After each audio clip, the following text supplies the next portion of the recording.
నమస్తే, welcome to social post. నేను మీ మాధురి. ఈరోజు మనతో పాటు ఉన్నారు నానాజీ పట్నాయక్ గారు, వాస్తు జ్యోతిష్య పండితులు. నమస్తే సార్. శ్రీమాత్రే నమః. గురువు గారు, మనకి సనాతన ధర్మం గురించి మాట్లాడుకునేటప్పుడు ముందు మనకి మను చరిత్ర అనేది వస్తుంది. అసలు మను చరిత్ర ఏం చెప్తుంది? అసలు మన చరిత్ర గురించి కూడా మనకి చాలా ఇవి ఉన్నాయి సార్, డిఫరెన్షియేషన్స్ ఉన్నాయి. ఒక లైన్కి పొంతన ఉండదు అంటారు. అసలు ఏంటి అసలు మన చరిత్ర? నిజంగా అంబేద్కర్ మన చరిత్రని కాల్ చేశారు, తర్వాత రాజ్యాంగాన్ని రాశారు, ఇలాంటివన్నీ వస్తున్నాయి. ఈ పాడ్కాస్ట్ ద్వారా దానికి ఒక పులి స్టాప్ పెడదాం. అసలు ఏంటి మనకి ఇప్పుడు దొరుకుతున్న మన చరిత్ర నిజమైన మన చరిత్రేనా? ఇక్కడ ఏంటంటే అమ్మా, జరిగింది ఇంత ఇంత కూడా ప్రక్షిప్తం అంటారు. అంటే అందులో పెట్టినందుకు దాన్ని విపరీతంగా ట్రోల్ చేయడము, దాన్ని విపరీతంగా వ్యతిరేకించడం అనేది జరుగుతుంది సమాజంలో సహజం. ఇప్పుడు మను చరిత్రను ఎందుకు వ్యతిరేకిస్తారు అంటే దానిలో సతీ సహగమనము అంటారు. అంటే ఏంటి? భర్త చనిపోతే భార్య కూడా చనిపోవాలని అందులో ఉంది అంటారు. కానీ అది ప్రక్షిప్తము అంటారు. ఎందుకంటే చెప్తా వినండి. మహాభారతం విన్నారు కదా మీరు? మహాభారతం, మన భగవద్గీత ఇవన్నీ విన్నప్పుడు అర్జునుడు అందులో ఏం చెప్తాడంటే, నేను ఇప్పుడు యుద్ధం చేస్తే వీళ్ళందరూ చనిపోతారు, అందరూ చనిపోతే స్త్రీలు మాత్రం ఉన్నప్పుడు వర్ణ సంక్రమణం జరుగుతుంది. అంటే ఇంకోళ్ళు మళ్ళీ పెళ్లి చేసుకుని ఇవన్నీ జరుగుతాయి, వీళ్ళకి పిండ ప్రదానాలు పెట్టేవాళ్ళు ఉండరు, ఇలాంటివన్నీ చెప్తాడు. మరి అదే గనక అప్పటి నుంచే కనుక ఉండుంటే సతీ సగమనం అనేది, మరి రామాయణ మహాభారతాల నుంచే ఉందండి ఈ సిస్టమ్ ఉంది అని అనుకుని ఉంటే, అప్పుడు మరి దశరథ మహారాజు చనిపోగానే ముగ్గురు భార్యలు ఎప్పుడో వాళ్ళు వెళ్ళి ఆ దశరథ మహారాజు ఉన్నటువంటి దాని మీద ఇదై వాళ్ళు కూడా ప్రాణాలు వదలాలిగా. మరి అర్జునుడు ఆ మాట ఎందుకంటాడు? అందరినీ ఎలాగో అందరూ వాళ్ళతో పాటు సతీ సహగమనం చేస్తారు కదా, మనకేం ప్రాబ్లం లేదు అనాలిగా. ఎక్కడి నుంచి వచ్చింది ఇదంతా అంటే, మధ్యలో కొంతమంది ఈ సనాతన ధర్మాన్ని దెబ్బతీయడం కోసం ప్రక్షిప్తం చేశారు. ఓకే, మరి ఇది ఎట్లా వచ్చింది? ఒకటి రెండు సార్లు జరిగింది కదా చరిత్రలో. అంటే మధ్యలో ఒకసారి ఈ కొంతమంది మనకి బ్రిటిష్ వాళ్ళు కొన్నిసార్లు కొన్ని వందల సంవత్సరాలు, కొన్ని వేల సంవత్సరాలు, కొన్ని వందల సంవత్సరాలు, అలాగే మన తుర్కులు కొన్ని వందల సంవత్సరాలు పరిపాలించిన కాలంలో ఏం జరిగేదంటే, ఇలాగా భర్త చనిపోయిన తర్వాత ఆ యొక్క స్త్రీతో ఇంకో రకమైనటువంటిది చేయించేవారు. చెప్పాలంటే ఘోరమైనటువంటి స్థితిని చేయించేవారు. అలాంటప్పుడు దానికంటే చనిపోవడం బెటర్ కదా అని వాళ్ళంతట వాళ్ళు స్వతహాగా ఉండిపోయారు. అంతేగాని ఎవరో కావాలని ఖచ్చితంగా తోసేయడం అట్లాంటివి చేసేవారు కాదు. అది కొంత పీరియడ్ మాత్రం వాళ్ళంత వాళ్ళు స్వచ్ఛందంగా, అంటే నేను బ్రతికుంటే ఇంకా ఘోరమైన పరిస్థితి నేను ఎదుర్కోవాల్సి వస్తుందని వాళ్ళంత వాళ్ళుగా వాళ్ళతో పాటు ఇదయ్యారు. అంతేగాని అలా గనక ఉండుంటే చరిత్రలో అవన్నీ ఎందుకు జరుగుతాయి ఒకసారి ఆలోచించండి. అయితే అందులో ఉన్నటువంటి ఒకటి రెండు విషయాలను తీసుకొని అసలు మను చరిత్ర మొత్తం ఎందుకు పనికిరాదు అని అంటూ ఉంటారు. ఇప్పుడు అదే మను చరిత్రలో స్త్రీలు ఎక్కడైతే పూజించబడతారో అక్కడ దేవతలు ఉంటారని ఎందుకు రాశారు? అసలు మను చరిత్ర ఈ కలియుగానికి సంబంధించిందే కాదు. ఒకటి, అది ఎప్పుడో యుగానికి సంబంధించింది. నేనేమంటానంటే, నువ్వు మను చరిత్రన, ఆ చరిత్ర, ఈ చరిత్ర, అది ఇవన్నీ పక్కన పెట్టండి. అసలు నువ్వు ఫస్ట్ నీ జీవితంలో ఇంట్లో తల్లిదండ్రులను ఎలా చూసుకుంటున్నావు, నీ పక్కవాడితో ఎలా ఉంటున్నావు, ఆ చరిత్ర గురించి ఈ చరిత్రను మాట్లాడుకునే అవసరం లేదు. నీ కొలీగ్స్తో నువ్వు ఎలా ఉంటున్నావు, నీ మనసులో నువ్వు ఎలా ఉంటున్నావు. ఫస్ట్ ఎంతసేపు పక్కవాడి గురించి ఏడుస్తూ పక్కవాడు అలా చేస్తున్నాడు ఇలా చేస్తున్నాడు అనే దాని గురించి కంటే కూడా అసలు నువ్వు ఎలా బ్రతుకుతున్నావు. అప్పుడెప్పుడో చరిత్ర రాశారండి, మన చరిత్ర అసలు అందులో ఇది ఉంది, ఇందులో ఇది ఉంది. ఇప్పుడు దీనికి ఏం అవసరం? ఇప్పుడు నువ్వు అసలు ఫస్ట్ ఒక స్త్రీ అయితే భర్తతోని, లేకపోతే నీ పక్కింటి వాళ్ళతోని, లేకపోతే నీ కొలీగ్స్తో ఎలా ఉంటున్నావు, నువ్వు నీ మనసుని నిజంగానే నీ మనస్సాక్షిగా నువ్వు బ్రతుకుతున్నావా? మను చరిత్ర దాకా వెళ్ళక్కర్లేదని చెప్తాను నేను. అర్థమైందమ్మా? అసలు నీ ధర్మాన్ని నువ్వు ఫస్ట్ పాటించి తర్వాత మన చరిత్ర గురించి మాట్లాడుకుందాం. మన ధర్మాలే మనం సరిగ్గా పాటించట్లేదు. ఎప్పుడో అసలు మన 10 తరాల వెనక ఎప్పుడో రాసిన దాని గురించి, అసలు పాటించారో లేదో తెలియని దాని గురించి నువ్వు మాట్లాడి ఇప్పుడు దాని గురించి నువ్వు రచ్చ చేయాల్సిన అవసరం ఏముందంటే, ఇక్కడ హిందూ ధర్మాన్ని పాడు చేయాలని. అంతే కదా? అవునా కదా? సనాతన ధర్మాన్ని ఎలా నాశనం చేయాలని చెప్పి చేయడానికి కొన్ని వీళ్ళు చొచ్చింపబడ్డారు. ఎలా అంటే ఇప్పుడు చెప్తాయనమ్మా, ఒకప్పుడు చక్కగా స్త్రీ చీర కట్టుకొని పువ్వులు అది పెట్టుకుంటే దానికి చిన్న ఇది క్రియేట్ చేసేవారు. ఎట్లాగా ఇంటి గంగిరెద్దులాగా తయారయ్యావు అంటే ఆ స్త్రీకి ఒక ఫీలింగ్, అమ్మో ఏంటి ఇలా తయారైతే గంగిరెద్దు అంటారా. సో అందుకని నేను బొట్టు పెట్టుకోను, తలకి పువ్వులు పెట్టుకోను, నార్మల్గా ఉంటాను, ఇలా అయితేనే స్టైల్గా ఉంటానేమో. అర్థమైందా మీకు? అంటే ఏంటి, ఓ ఇట్లా తయారైతే ఇలా అనుకుంటారేమో అని చిన్న చిన్నవి కావాలని ఇవన్నీ క్రియేట్ చేశారు. ఎందుకు క్రియేట్ చేశారు, ఏమిటి అంటే అంతే, అదొక కక్ష అనుకోండి, లేకపోతే ఇది ఇది డెవలప్ అవ్వకూడదు అనుకోండి. ఇప్పుడు జ్యోతిష్ శాస్త్రమే ఉంది. శాస్త్రం అంటే దాన్ని మూఢనమ్మకం అనడం మొదలుపెట్టారు. ఓకే, అదేవిధంగా ఒకప్పుడు చూడండి, అంటే జనాలు ఇది కలి ధర్మం అనుకోండి, కలి సంబంధించింది అనుకోండి. ఒకప్పుడు ఎవరైనా కానీ లంచం తీసుకుంటున్నారు అనుకోండి, లంచగొండు అనేవారు.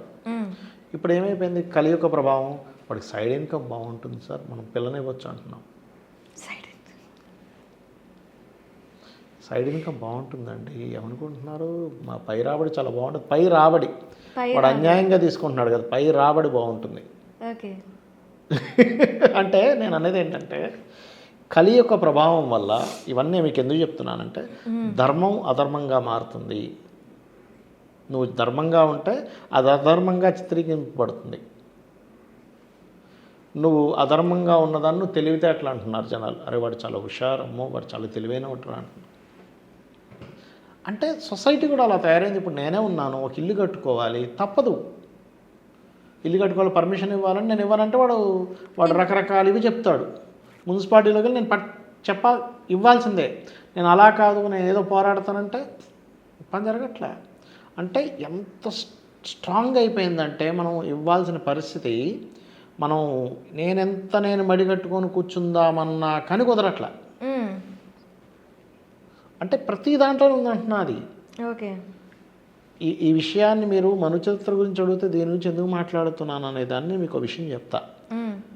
మనుచరిత్రలో ఏదో ఒక్క విషయం చొచ్చింపే దాన్ని పట్టుకొని నువ్వు ఇంత గోల్ చేస్తున్నావు. మనుచరిత్ర గురించి ఎవరు మాట్లాడినా సరే కింద కామెంట్స్ అటు మనుచరిత్ర అది ఇది. ఇప్పుడు చూడండి, దీనికి కూడా కామెంట్లు వస్తాయి కింద, విపరీతంగా వస్తున్నాయి కదా. నువ్వు అసలు ఎలాంటి సొసైటీలో బతుకుతున్నావు? ఫస్ట్ ఆ మనుచరిత్ర సంగతి వదిలేసేయి. నువ్వు ఎలాంటి సొసైటీలో బతుకుతున్నావు, నీ మానసికంగా నువ్వు ఎలా బతుకుతున్నావు అసలు? ఫస్ట్ నువ్వు మనశ్శాంతిగా ఉండగలుగుతున్నావా? ప్రశాంతంగా ఉండగలుగుతున్నావు? ఒక ఫోన్ కొనుక్కుంటే పక్కన ఇంకోటి ఏదో ఫోన్ కొనుక్కొని నువ్వు ప్రశాంతంగా ఉండలేకపోతున్నావు. వాడు అప్డేట్ కొనేసాడు, 17 Pro కొనేసాడు, నువ్వు ప్రశాంతంగా ఉండలేవు. అవునా కదా? నువ్వు ఒక కారు కొనుక్కుంటే వాడు ఇంకోటి ఏదో అడ్వాన్స్డ్, నువ్వు ప్రశాంతంగా ఉండలేవు. నువ్వు ఇల్లు కట్టుకుంటే పక్కోటి 2వ ఫ్లోర్ కట్టుకొని నువ్వు ప్రశాంతంగా ఉండలేవు. ఫస్ట్ నిన్ను నువ్వు ప్రశాంతంగా బ్రతకడం నేర్చుకో. నువ్వు మనుచరిత్రో, మహాభారతమో, రామాయణం తర్వాత. ఫస్ట్ ఇది నేర్చుకోమంటున్నా నేను. అసలు అది ఎవడో చొచ్చించాడు, అది ఏంటో. సరే ఇప్పుడు నువ్వు సరే గోల్ చేయి, నువ్వు యూట్యూబ్లో పెట్టు, 4 మాటలు మాట్లాడు, వచ్చేదేమిటి దానివల్ల? మారేదేమిటి? ప్రపంచానికి ఏం కావాలంటే ఎవడికి వాడు ప్రశాంతంగా, పక్కవాడిని ఇబ్బంది పెట్టకుండా, నిన్ను నువ్వు ఇబ్బంది పెట్టుకోకుండా ప్రశాంతంగా నువ్వు ధర్మబద్ధంగా బ్రతకడం కావాలి.